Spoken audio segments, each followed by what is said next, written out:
नमस्कार भक्तों, जय जगन्नाथ। श्री जगन्नाथ मंदिर की परंपराएं विश्व भर में प्रसिद्ध हैं।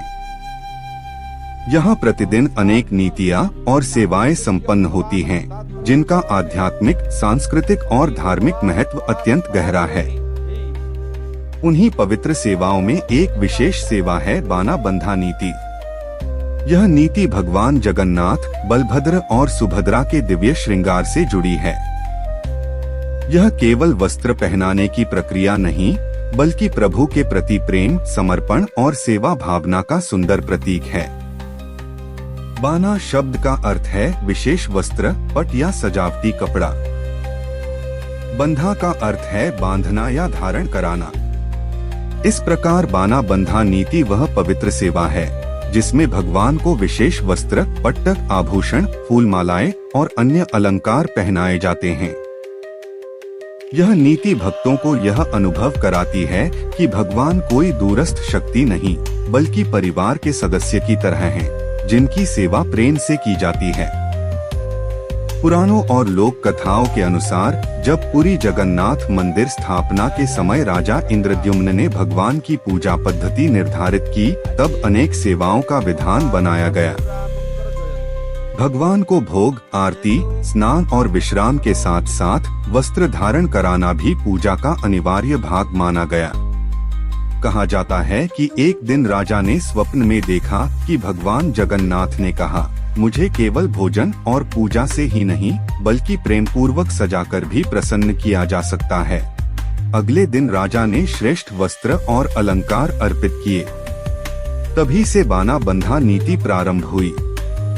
बाना बंधा नीति विशेष अवसरों पर अधिक महत्व रखती है। रथ यात्रा, स्नान पूर्णिमा, चंदन यात्रा, दोल पूर्णिमा, मकर संक्रांति, कार्तिक मास और विभिन्न पर्वों पर यह नीति बड़े उत्साह से की जाती है। प्रतिदिन भी भगवान के वस्त्र बदलने और विशेष श्रृंगार की परंपरा है, परंतु उत्सवों के दिनों में यह नीति और भी भव्य रूप ले लेती है। जब बाना बंधा नीति का समय आता है, तब मंदिर के सेवायत पहले शुद्धता के नियमों का पालन करते हैं। भगवान के विग्रह के समक्ष विशेष मंत्रोच्चार किया जाता है। इसके बाद प्रभु को नए वस्त्र पहनाए जाते हैं। भगवान जगन्नाथ को पीतवर्ण या गहरे रंग के वस्त्र पहनाए जाते हैं। बलभद्र को श्वेत या नीले रंग का वस्त्र धारण कराया जाता है, जबकि सुभद्रा को लाल, पीले या केसरिया रंग के सुंदर वस्त्र पहनाए जाते हैं। इसके बाद रत्नजटित मुकुट, पुष्पमालाएं, चंदन, तिलक और अन्य अलंकारों से भगवान का श्रृंगार किया जाता है। जब यह प्रक्रिया पूर्ण होती है, तब मंदिर का वातावरण दिव्यता से भर उठता है। जब बाना बंधा नीति के बाद पट खुलता है और भगवान भक्तों को दर्शन देते हैं, तब चारों ओर जय जगन्नाथ का जय घोष गूंज उठता है। भक्त प्रभु के सुंदर स्वरूप को देखकर आनंदित हो जाते हैं। कई श्रद्धालु मानते हैं कि इस समय भगवान विशेष कृपा दृष्टि से अपने भक्तों को देखते हैं। इसलिए हजारों लोग इस दर्शन के लिए प्रतीक्षा करते हैं।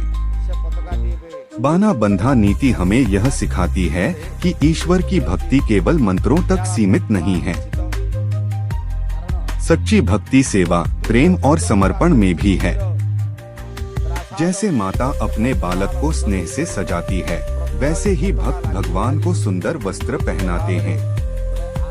यह नीति यह संदेश देती है कि भगवान को प्रेम सबसे प्रिय है। यदि भक्त सच्चे हृदय से सेवा करे, तो प्रभु अवश्य प्रसन्न होते हैं। ओडिशा की कला, वस्त्रकला और कढ़ाई की झलक भी इस नीति में दिखाई देती है। भगवान के लिए विशेष पट वस्त्र तैयार किए जाते हैं, जिन पर पारंपरिक डिजाइन और हस्तकला का अद्भुत कार्य होता है। इससे स्थानीय कलाकारों और शिल्पकारों की परंपरा जीवित रहती है। कहते हैं, एक गरीब भक्त प्रतिदिन मंदिर आता था, पर उसके पास भगवान को अर्पित करने के लिए कुछ नहीं था। एक दिन उसने अपने हाथों से बुना हुआ छोटा सा कपड़ा भगवान को समर्पित किया। उसी दिन बाना बंधा नीति में भगवान को वही वस्त्र पहनाया गया। लोगों ने इसे प्रभु की कृपा माना। इस कथा से यह शिक्षा मिलती है कि भगवान को धन नहीं, सच्चा प्रेम चाहिए। आधुनिक समय में लाखों श्रद्धालु प्रत्यक्ष या डिजिटल माध्यमों से प्रभु के नए वेश दर्शन करते हैं। इससे लोगों की आस्था और भक्ति और भी प्रबल होती है। यह नीति केवल मंदिर तक सीमित नहीं, बल्कि भक्तों के जीवन में भी प्रेरणा का स्रोत है। अंत में कहा जा सकता है कि बेशमैलम नीति केवल वस्त्र बदलने की प्रक्रिया नहीं, बल्कि जीवन में शुद्धता, नवीनता, सेवा और भक्ति का संदेश है। यह हमें सिखाती है कि जैसे भगवान प्रतिदिन नए वेश में शोभित होते हैं, वैसे ही हमें भी अपने जीवन में प्रेम, सदाचार और श्रद्धा का नया वस्त्र धारण करना चाहिए। जय जगन्नाथ, जय जगन्नाथ, जय जगन्नाथ।